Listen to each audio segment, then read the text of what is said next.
in the west of the UK capital, and an unknown number of people are thought to be trapped inside. We can now go live to Issa Ali, who's our London correspondent, and he's at the scene of the fire for us. Issa, can you tell us what's happening down there?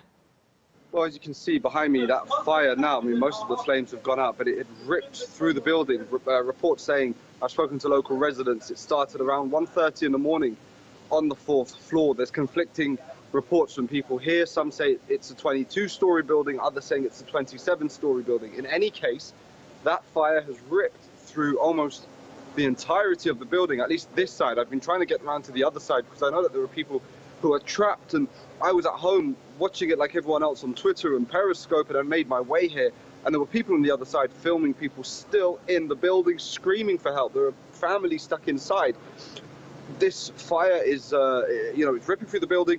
I managed to speak to some of the local residents. One man said he lived on the 17th floor. He managed to get out. He's one of the local campaigners, the local residents. He says that for over a year that they've been, the residents have been complaining about this building. It's a very old building, probably 50, 60 years old, that it was a fire hazard. And reportedly, the council recently did some works to try to improve the situation, but clearly it's, he described it as a death trap. And it's a very diverse area. There are many people from a Muslim background here, many people who would have been at the mosque. It's the holy month of Ramadan for Muslims. So the building wasn't as occupied as it might have been at 1:30 on a weeknight. So, many local residents here saying at least that's one blessing, I suppose, which is that, not as many people were in the building as might have been. But as you can see, still a huge devastation tearing through. I actually could see one man who was going through the building. I could see one man on the, maybe the 10th floor, and he was trying to wave at people, and he was trying to open the window, this man on the 10th floor. So even now, over 4 hours since that fire went through the building, since then, still people are stuck inside. Obviously, people have been evacuated since then. I saw images of a man trying to tie bed sheets together to climb out of the building, but it just wasn't long enough. We don't know what's happened to those people on the other side of the building, but clearly many people stuck inside this building on what was a school night, what was 2 in the morning, roughly 2 in the morning when it started. I've seen people in tears. This is a very close-knit community, this part of West London. It's an area where many people of different backgrounds all live together, and it's quite famous. It's near Portobello Road and Notting Hill, those areas which are famous in movies and films, and just there we just saw some debris falling from the building all night, huge blocks just falling off that building there. So really shocking scenes here in West London for many of these residents, and fires engulfing the building, which can be seen all across the city. The minute I left my home, I could see the fires miles away, and in fact the A40 motorway, it's one of the biggest A roads going in and out of the city, that's been locked off in both directions because the smoke is potential damage to cause an accident on that motorway, because it's just obscuring people's vision. Some really devastating scenes there indeed. Issa Ali, our London correspondent, thanks for the update. Thank you.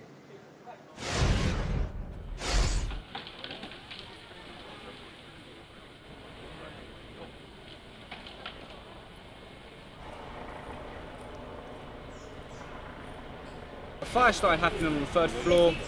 We called the fire brigade, they came 20 minutes later, and then the whole thing just went on hook. And an hour and a half later, I saw a kid on the 22nd floor on fire. He walked to the window and he dropped.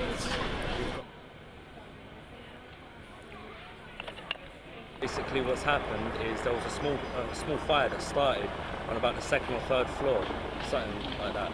And my friends called the fire brigade. They've come down and they've tried to put the fire out at the bottom, but they weren't reaching it, the water weren't reaching it.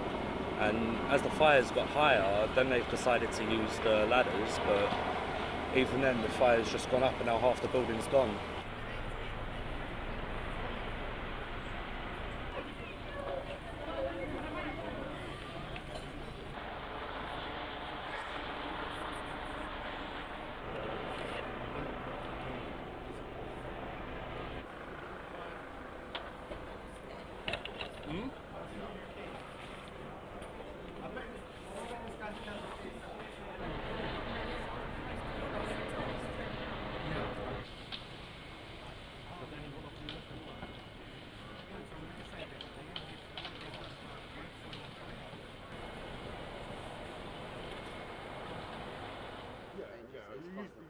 confused, but when you turn up, How much force was this going to use? oh, well gone. An hour later, you're going to drown.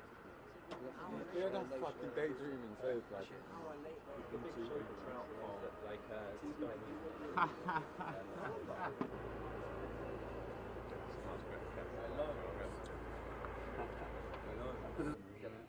No, not sure. It's the one with all the little guys. that one there. That's like forest fires, isn't it? Well, no, but I'm not going to go down and bomb it. I don't think they'd be doing anything.